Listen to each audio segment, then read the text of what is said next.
হজযাত্রীদের visa সংক্রান্ত জটিলতা কাটলেও নতুন সংকট দেখা দিয়েছে টিকিট নিয়ে। এখনো কয়েক হাজার যাত্রীর টিকিট হয়নি, এমনকি টিকিট বুকিংয়ের জন্য পে অর্ডারও করেনি বেশ কয়েকটি এজেন্সি। এরই মধ্যে ৮ এজেন্সিকে শনাক্ত করেছে ধর্ম মন্ত্রণালয়।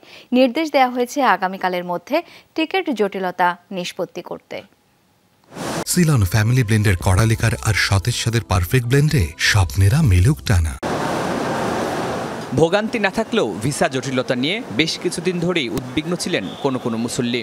সম্প্রতি প্রায় সবার ভিসা নিশ্চিত হয়েছে, কিন্তু সংকট দেখা দিয়েছে নির্ধারিত দিনের টিকিট নিয়ে। হজ পরিচালক জানান, এরই মধ্যে ৮ এজেন্সিকে টিকিটের জন্য পে অর্ডার করতে বৃহস্পতিবার পর্যন্ত সময় বেঁধে দিয়েছে ধর্ম মন্ত্রণালয়। ৮টা এজেন্সির যে অল্প কিছু সংখ্যক যাদের টিকিটের এই বিষয়টি আমরা ইতিমধ্যে আইডেন্টিফাই করেছি। আমরা কিন্তু টিকিট কনফার্ম করতে চাই, পে অর্ডার কনফার্ম করতে চাই। এখন তারা কিন্তু উইদিন দিস টাইম ধর্ম বিষয়ক মন্ত্রণালয় থেকে তাদেরকে নোটিফাই করা হয়েছে এবং তারা অবশ্যই কালকের মধ্যে পে অর্ডার কনফার্ম করতে হবে। এজেন্সি মালিকদের সংগঠন হাব বলছে, টিকিট কাটা একটা চলমান প্রক্রিয়া।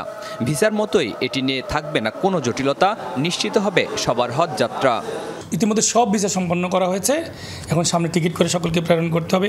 টিকিট নিয়েও কোনো সংকট নাই, টিকিটের টাকা ব্যাংকে জমা আছে, শুধুমাত্র সামনে টিকিটগুলি করে তারিখটা নির্ধারণ করা এবং নির্ধারণ করে সব যাত্রীদেরকে প্রেরণ করা। এক্ষেত্রে হজ যাত্রীদের জন্য কোনো শঙ্কা নাই। ইনশাল্লাহ সকল হজ যাত্রী এখন নির্বিঘ্নে এবছর হজে যেতে পারবেন। এখন পর্যন্ত কোনো ফ্লাইট বাতিল হয়নি, নেই ইমিগ্রেশন সংক্রান্ত জটিলতাও। 12 জুন হজের শেষ ফ্লাইট আর 21 জুন শুরু হবে ফিরতি ফ্লাইট। শরীফুল ইসলাম খান, যমুনা নিউজ, ঢাকা।